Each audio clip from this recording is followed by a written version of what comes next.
আমরা কি চাইছেন? পরিবর্তন চাইছেন? পরিবর্তন চাইছেন? কেন মমতা বন্দ্যোপাধ্যায় উন্নয়ন করছে না?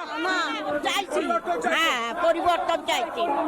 হিঙ্গলগঞ্জ বিধানসভায় আগামীতে 26 সালে বিজেপি ক্ষমতায় আসছে, 100 আছে, পরিবর্তন অবশ্যম্ভাবী।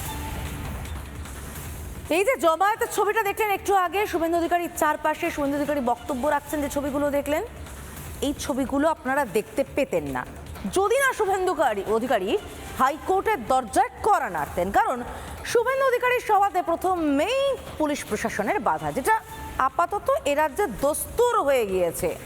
সমস্ত বিরোধী দল, বিশেষ করে প্রধান বিরোধী দল বিজেপি, সভার অনুমতি চাইলেই, র্যালি করতে চাইলে তাতে বাধা দেওয়া হয়। হিঙ্গলগঞ্জেও দেওয়া হয়েছিল। অবশেষে আদালতের দরজা ঘুরে র্যালির অনুমতি পান শুভেন্দু অধিকারী।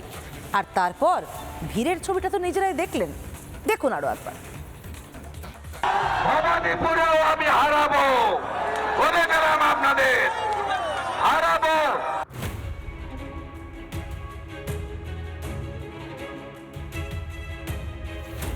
রাজ্যের আপত্তি, পুলিশের আজব নিরাপত্তার যুক্তি সব ছাপিয়ে শেষ কথা বলল আদালত। বিজেপির দাবি, প্রশাসনিক অজুহাতে বিরোধী কণ্ঠ রোধ করায় লক্ষ্য তৃণমূলের। পথসভা থেকে বড় সভা, মিছিল থেকে বক্তব্য, শুভেন্দু অধিকারী বা বিজেপিকে ছুটতে হয় হাইকোর্টে। কেন? কারণ পুলিশ অনুমতি দেয় না। তৃণমূল এবং পুলিশ শুভেন্দু অধিকারীকে এবং বিজেপিকে আটকেও কি আটকাতে পারবে 2026-এ? সেই প্রশ্নই তুলে দিলেন রাজ্যের বিরোধী দলনেতা শুভেন্দু অধিকারী। হিঙ্গলগঞ্জে সভার অনুমতি না দিয়ে রাজ্য সরকার কার্যত রাজনৈতিক কর্মসূচিতে বাধা দিয়েছে, এমন অভিযোগ তুলে হাইকোর্টে যান শুভেন্দু অধিকারী।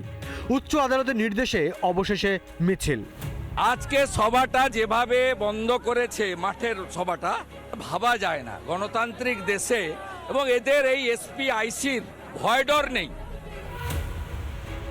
রাজ্যে বিজেপির সভা হোক বা মিছিল, সামান্য এর জন্যও ছুটতে হয় আদালতে। এর আগেও একই ঘটনার পুনরাবৃত্তি দেখেছে বাংলা।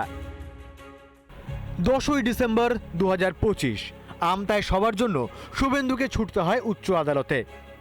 28শে নভেম্বর 2025 চ্যাংরাবান্ধায় শুভেন্দুকে সভার অনুমতি দেয় কোর্ট। 4 নভেম্বর 2025 পূর্ব বর্ধমানে বিরোধী দলনেতাকে মিছিলে ছাড় দেয় আদালত।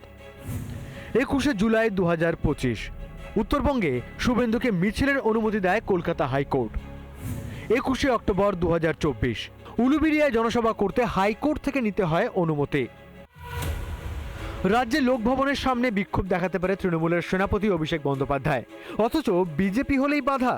সামান্য একটা সভা করতে কেন বারবার আদালতে যেতে হবে বিরোধী দলনেতাকে? বাংলায় রাজনৈতিক কর্মসূচি কি এখন প্রশাসনের দয়ার উপর নির্ভরশীল? কোথাও এরকম কোনো কথা লেখা নেই যেখানে পদে পদে প্রশাসন শুধু একটা মানুষকে বিব্রত করার জন্য, তাকে রেগুলার কাজে বাধা দেওয়ার জন্য এই অন্যায়ভাবে তাকে আটকানোর চেষ্টা করছেন। আপনারা বলুন না, বিরোধী দলনেতার কাজটা কি? শুধু মুখ্যমন্ত্রী বা সরকার যা করবেন তাতে তালে তাল দিয়ে হাততালি দেওয়া? আমরা তো আই ওপেনার। সভায় কেন এত বাধা? শুভেন্দুর সভা মানেই কি তৃণমূলের অস্বস্তি? বিরোধী দলনেতাকে ভয় পাচ্ছে তৃণমূল? রিপাবলিক বাংলা। নানা ধরনের কন্টেন্ট দেখার জন্য লাইক করুন, শেয়ার করুন আমাদের ফেসবুক পেজ, সাবস্ক্রাইব করুন আমাদের ইউটিউব চ্যানেল। পাশাপাশি অন্যান্য ব্রেকিং নিউজের জন্য অবশ্যই চোখ রাখুন রিপাবলিক বাংলায়।